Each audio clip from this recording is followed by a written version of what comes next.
Assalamualaikum warahmatullahi wabarakatuh. Halo semuanya, selamat datang di Ujar Unpam Mengajar. Saya Weni Wijatmoko ingin mengajak Anda untuk mengenal logam beserta karakteristiknya sebagai material teknik. Karakteristik logam penting diketahui karena logam adalah material teknik utama yang paling banyak digunakan manusia dalam industri pada umumnya. Data menunjukkan bahwa dari seluruh material teknik yang digunakan di industri, 75-85% adalah logam karena karakteristiknya yang khas seperti kekuatannya, ketahanannya, serta keserbagunaan aplikasinya.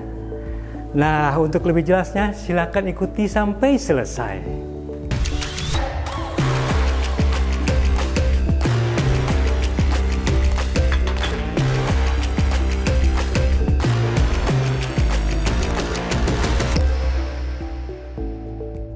Setelah mengikuti video ini, Anda diharapkan mampu 1. Membedakan bahan logam dari bahan non-logam. 2. Menganalisis sifat logam berdasarkan fasa larutan padat yang terdapat dalam struktur mikronya. Dan ketiga, mengatur sifat mekanik logam yang diinginkan melalui perlakuan panas atau yang kita kenal sebagai heat treatment. Tadi dikatakan bahwa logam lebih dominan digunakan ketimbang non-logam. Hal ini karena sifatnya yang khas, yaitu 1. Kuat dan daya tahan. Nah, ini sehingga ideal untuk konstruksi, permesinan, transportasi. 2. Konduktivitas tinggi. Logam khususnya tembaga dan aluminium merupakan konduktor listrik dan panas yang sangat baik, sehingga penting dalam instalasi kabel listrik, elektronik, dan aplikasi termal. Kemudian sifatnya lain lagi adalah lentur dan ulet, sehingga mudah dibentuk, digulung, atau diregangkan menjadi kawat tipis tanpa putus. Tahan aus dan awet, seperti baja tahan karat misalnya, sangat tahan terhadap abrasi, korosi, dan kerusakan lingkungan.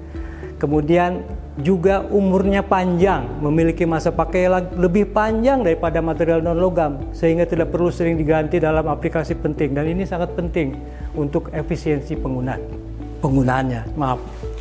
Dapat didaur ulang. Nah, ini penting juga. Logam dapat dicairkan dan digunakan kembali beberapa kali tanpa kehilangan sifatnya. Hal ini berbeda dengan logam, bahan-bahan non-logam seperti plastik. Itu biasanya umumnya ada beberapa yang tidak bisa digunakan ulang.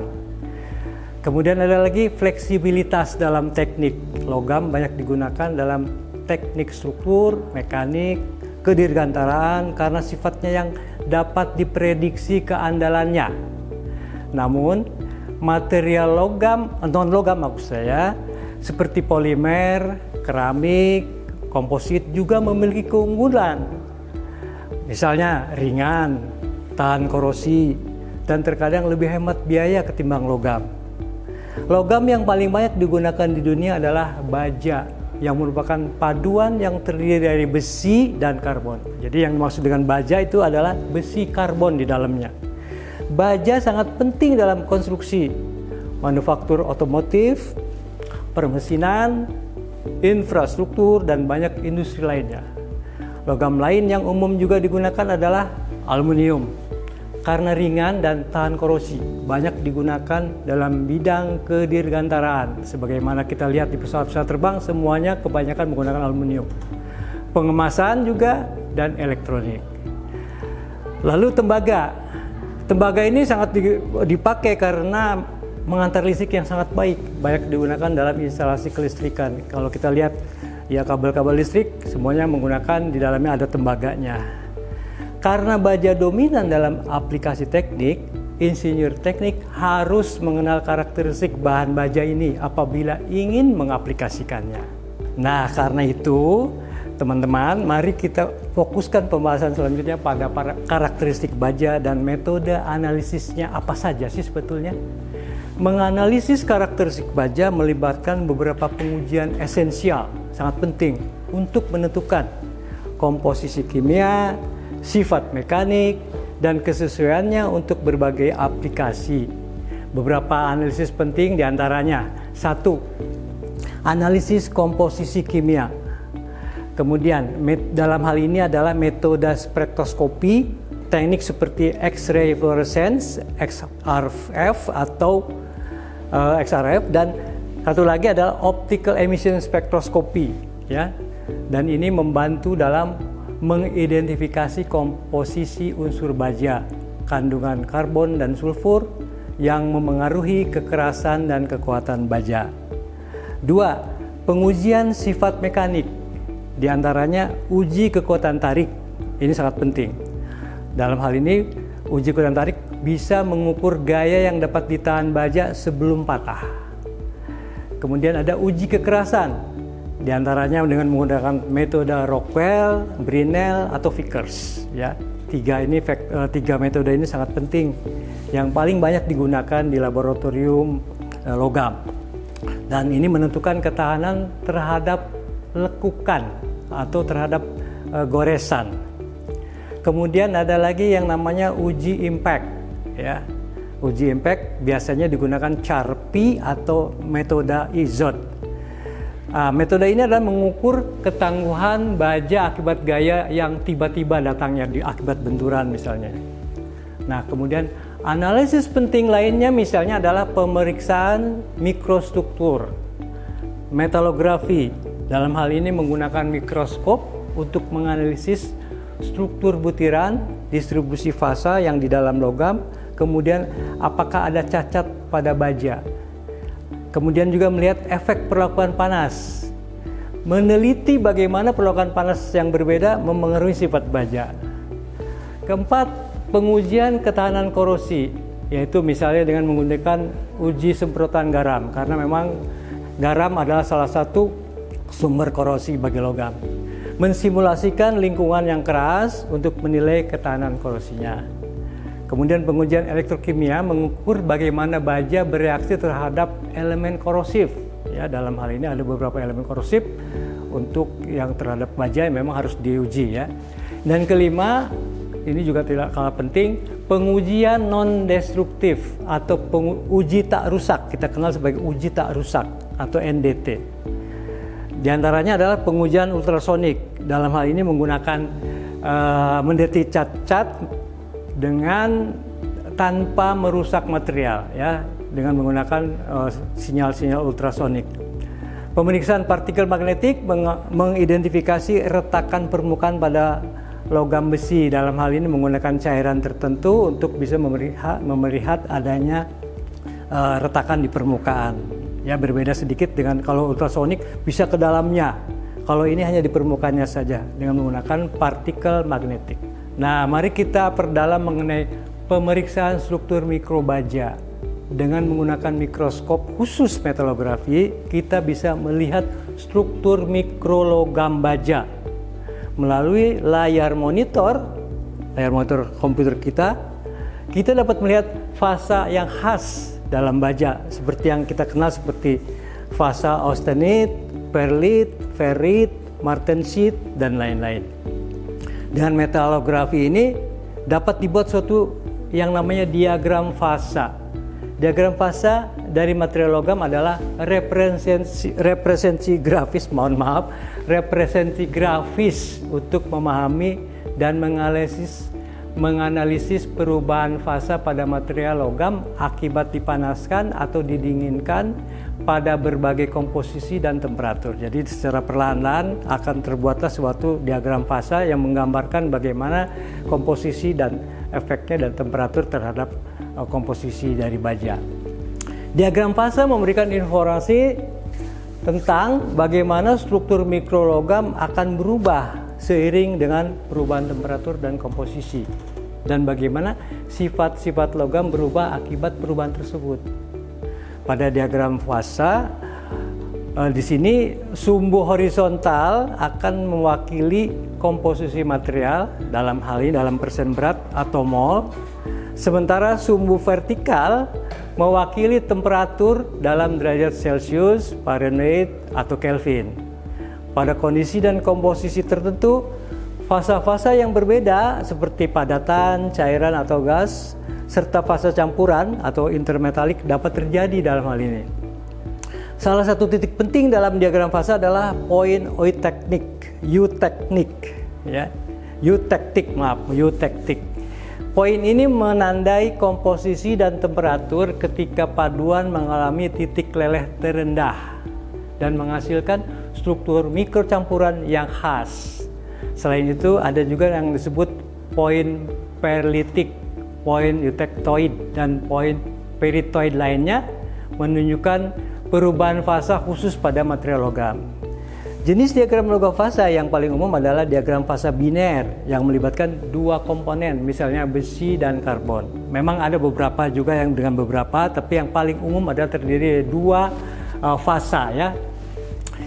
Diagram fasa biner besi karbon ini adalah yang paling banyak atau yang paling contoh yang paling terkenal dan sangat penting dalam memahami perilaku baja. Karena menggambarkan pembentukan fasa seperti austenit, ferit, dan sementit selama pemanasan dan pendinginan baja. Diagram fasa memungkinkan para insinyur untuk merancang material dengan sifat-sifat yang diinginkan, yaitu misalnya kekuatannya seperti seberapa yang diinginkan, ketahanan torosinya bagaimana, dan konduktivitas termalnya seperti apa yang diinginkan.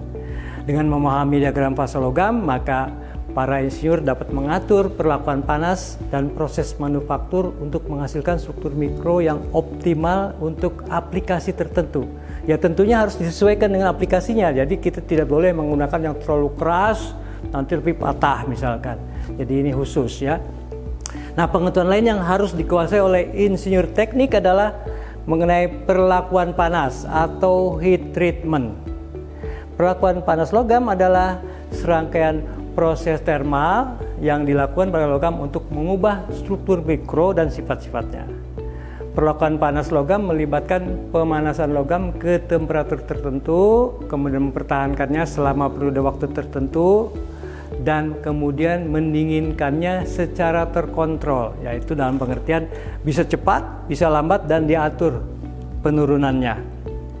Tujuan dari perlakuan panas dari logam ini adalah untuk meningkatkan kekuatan atau kekerasannya atau keuletannya dan sifat-sifat lainnya sesuai dengan kebutuhan aplikasi teknik. Misalkan pada roda gigi misalkan perlu permukaan yang keras, maka diperlukan pemanasan yang khusus namanya flame atau permukaan yang khusus di permukaannya saja.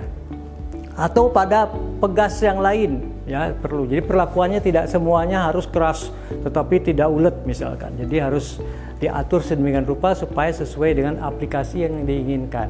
Karena untuk misalkan untuk pegas daun berbeda untuk kebutuhannya dengan pegas spiral misalkan, atau untuk roda gigi berbeda untuk kebutuhan menggunakan dipakai untuk piston misalkan. Jadi kekerasannya berbeda. Nah, dalam hal perlakuan panas ini, pemanasan adalah langkah awal, ya. Logam mula-mula dipanaskan hingga mencapai temperatur tertentu yang diperlukan untuk mencapai transformasi struktural yang diinginkan. Temperatur yang diterapkan bergantung pada jenis logam dan sifat yang ingin diperoleh tentunya. Pemanasan dapat dilakukan menggunakan oven atau dengan perapian atau peralatan khusus seperti tungku atau industri listrik misalnya.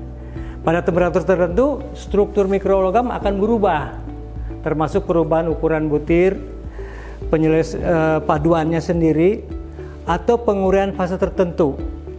Penyelesaian paduan maksudnya adalah seberapa lama paduan itu terbentuk, ya. Nah, kemudian langkah berikutnya adalah pendinginan. Setelah dipanaskan pada temperatur tertentu, dilakukanlah pendinginan, ya. Pendinginan dapat dilakukan dengan cara yang berbeda-beda, tergantung pada perlakuan panas yang diinginkan. Dalam beberapa kasus, misalnya pendinginan ini pendinginan alami biasanya dengan udara biasa cukup, ya. Sedangkan dalam kasus lain, pendinginan yang cepat atau super cepat dengan menggunakan media pendingin seperti air atau minyak atau gas dengan pendinginan yang khusus itu kadang-kadang digunakan juga.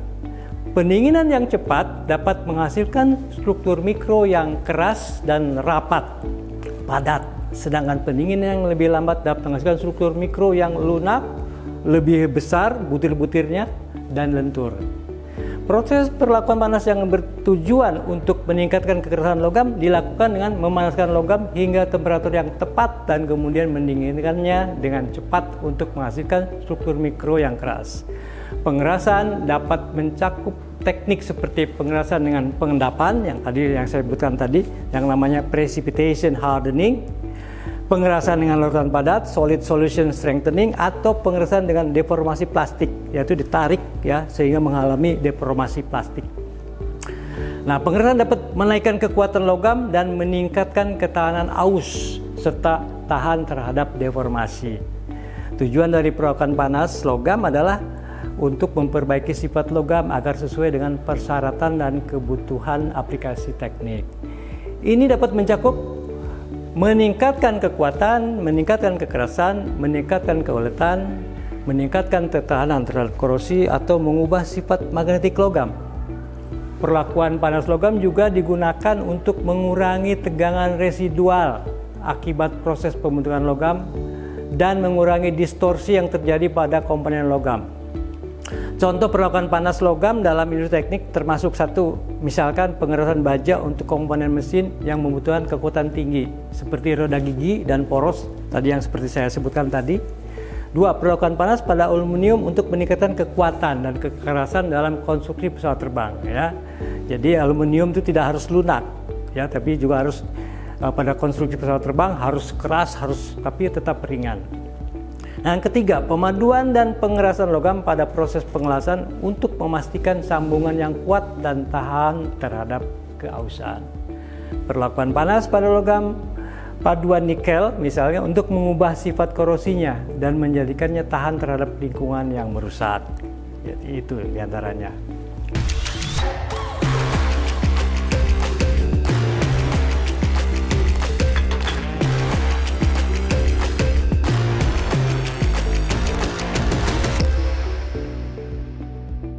Nah, teman-teman, tadi kita sudah membahas bahwa sekitar 75-85% dari material teknik dalam industri adalah logam.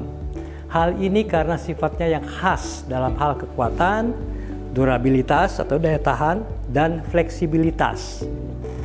Dominasi logam tetap bertahan meskipun ada material alternatif. Pemilihan material logam dipengaruhi oleh persyaratan dan aplikasi khusus dalam sektor tertentu, seperti konstruksi, kedirgantaran, dan otomotif. Semuanya memiliki karakteristik tertentu, persyaratan tertentu. Nah, teman-teman, semoga bermanfaat dan mudah dipahami. Ini dilakukan semudah-mudahnya, mudah dipahami, mudah-mudahan. Terima kasih sudah menonton, dan jangan lupa like, komen, dan subscribe jika suka video ini.